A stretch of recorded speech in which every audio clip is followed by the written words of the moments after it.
Salut, je suis le frère Judas. Je m'interroge, tu t'interroges, il s'interroge. Nous nous interrogeons tous sur certaines questions dont la compréhension peut nous faire éviter l'enfer pour le paradis, où nous vivrons éternellement avec le roi des rois, le Seigneur des seigneurs, la majesté des majestés, Jésus-Christ de Nazareth.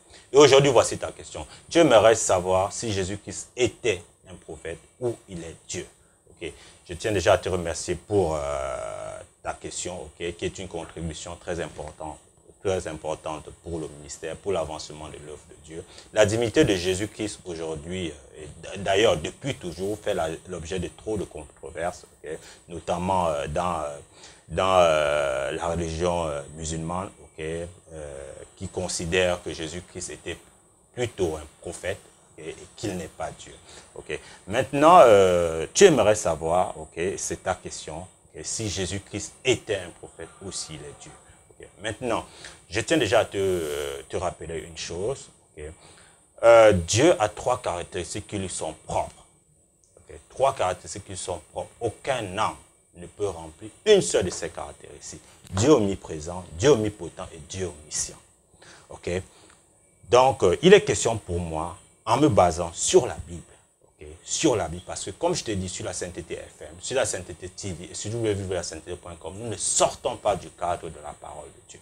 Okay. C'est pourquoi d'ailleurs notre slogan c'est la parole de Dieu, non diluée. Okay. Maintenant, nous allons ensemble dans les Saintes Écritures découvrir, okay, si Jésus qui remplit ces trois caractéristiques, s'il est omniprésent, s'il est omnipotent ou s'il est omniscient. Okay. Maintenant, commençons par l'omniprésent. Jésus qui est-il omniprésent? Okay. L'omniprésence, c'est quoi? Okay. C'est la possibilité d'être partout à la fois. Okay. Je tiens déjà à te signaler une chose. Le diable ne peut pas être à plus d'un endroit à la fois.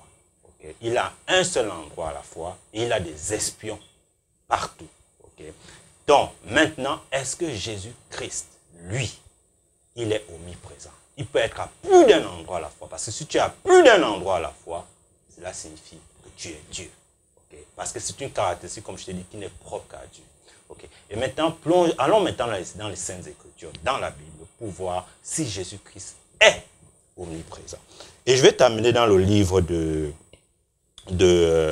Matthieu, chapitre 18. Nous allons lire le verset 20. Voici ce qui est écrit. Car là où deux ou trois sont assemblés en mon nom, je suis au milieu d'eux. Essaie juste d'imaginer combien de personnes, en ce moment où je suis en train de te parler, en ce moment où tu es en train de me regarder, combien de personnes sont réunies pour la gloire de Dieu. Et Jésus est au milieu d'eux. Okay? Donc tu vois déjà que Jésus remplit déjà cette condition d'être partout à la fois. Donc cela signifie déjà qu'il est Dieu. Parce qu'il remplit déjà une des trois conditions. Je pouvais déjà m'arrêter là. Mais comme c'est mon devoir de t'enseigner, c'est le devoir de la Sainteté FM, de la Sainteté TV, et c'est le devoir que nous mettons c'est les enseignements que nous mettons tous les jours sur www.lasainteté.com qui sauveront les enfants de Dieu et qui vont nous préparer tous pour le retour du roi des rois, du Seigneur des seigneurs, Jésus-Christ de Nazareth. Je ne vais donc pas m'arrêter sur cette seule caractéristique, okay, parce que je voudrais que tu puisses être vraiment armé, okay, pour pouvoir répondre à cette question. S'il arrivait certainement qu'une de tes connaissances te la pose. Okay, parce que je sais que tu es certainement jeune comme moi et que même si tu n'étais pas jeune comme moi, parfois il t'est arrivé de faire certains débats sur la divinité de Jésus, et là tu seras, après cette vidéo, tu seras assez armé pour pouvoir répondre à certaines questions, pour pouvoir donner ton point de vue sur certains sujets. Ok, maintenant allons sur la seconde caractéristique. Est-ce que Jésus-Christ est omnipotent? Ok, qu'est-ce que signifie omnipotent? Omnipotent, en principe, c'est quand il est impossible, en quelque sorte, d'attribuer un début ou une fin à quelque chose. Ok, on dit souvent que Dieu est. Ok, Dieu n'a pas de début, Dieu n'a pas de fin. Ok, l'omnipotent, c'est l'impossibilité d'attribuer, okay, un début à une fin à quelque chose. Maintenant, est-ce que Jésus-Christ a un début? Tu vois peut-être, est-ce que Jésus-Christ a un début? Tu vas peut-être te dire que le frère Judas certainement ne sait plus ce qu'il raconte, mais je suis en train de t'amener à comprendre certaines choses. Je sais que tu vas comprendre, parce que si je te demande par exemple si Jésus-Christ a un début, tu vas me dire, ok, Jésus qui est né à l'an 0, mais ça n'a rien à voir. Ça n'a rien à voir. Jésus-Christ, ça n'a rien à voir qu'il soit né à l'an 0. Okay? Donc, maintenant, pourquoi ça n'a rien à voir qu'il soit né à l'an 0? Est-ce qu'il existait avant l'an 0? Et maintenant, je vais t'amener dans la Bible pour que tu puisses comprendre cela. Voici ce qui est écrit dans la Bible. Dans le livre de Jean, chapitre 8, on va lire le verset 56 à 58. Okay? Ici, ce sont certaines personnes qui s'adressaient à Jésus. Okay? Qu'est-ce qu'il dit? Abraham, votre père. Okay? C'est Jésus qui parle ici. Abraham, votre père, a tressailli de joie de ce qu'il verrait mon jour. Il a vu et il s'est réjoui. Les Juifs lui disent, tu n'as pas encore 50 ans et tu as vu Abraham. Jésus leur dit, en vérité, je vous le dis, avant qu'Abraham fût, je suis. Ok, tu vois bien. Le fait que Jésus soit né à l'an 0, ça n'a rien à voir, puisqu'il te dit qu'avant qu'Abraham fût, je suis. Okay. Et maintenant, tu vas constater une chose. Okay. Ici, quand Jésus dit avant qu'Abraham fût, okay, beaucoup de personnes devaient peut-être s'attendre, peut-être qu'il dit avant qu'Abraham fût, je fus. Okay. Mais Jésus dit je suis. Quand il met le présent dans un temps passé, ça signifie quoi? C'est qu'il est impossible de déterminer le début. Donc, par conséquent, Jésus-Christ est Dieu. Maintenant, allons à la troisième caractéristique.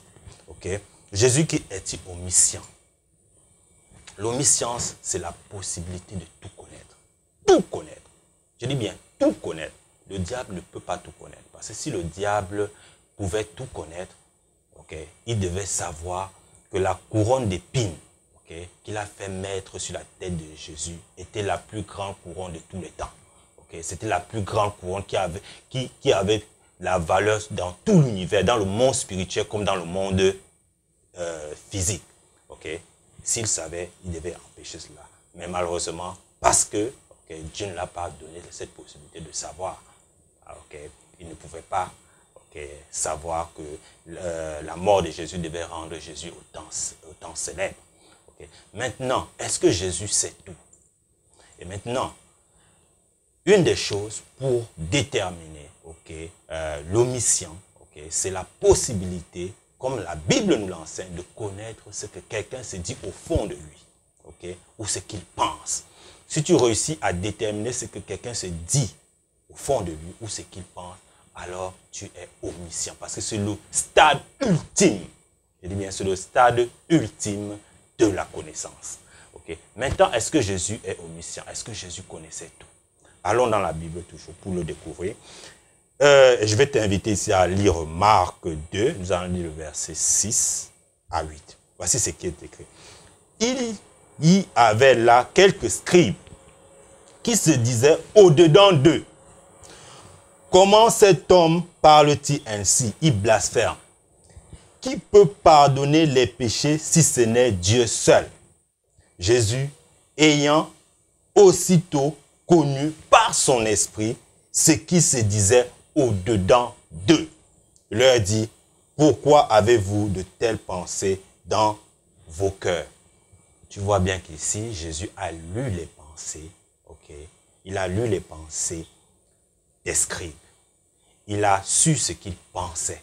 Par conséquent, Jésus, ici Jésus a atteint le stade ultime de la connaissance, c'est-à-dire qui est de déterminer ce qu'un homme se dit dans son cœur ou ce qu'il pense. Tu vois bien que Jésus remplit tous ces trois caractéristiques. Il est omniprésent, il est omnipotent, il est omniscient. Je pense avoir répondu à ta question. Merci pour ta contribution, merci pour ta question. Je te demande d'envoyer d'autres questions sur notre adresse email, la sainteté 1 comme le chiffre 1 @gmail.com et nous nous ferons un plaisir autant pour moi de te répondre. Que Dieu infiniment te bénisse pour ta contribution dans l'avancement de son œuvre. Au nom du Père, du Fils et du Saint-Esprit, au nom de Jésus de Nazareth. Amen.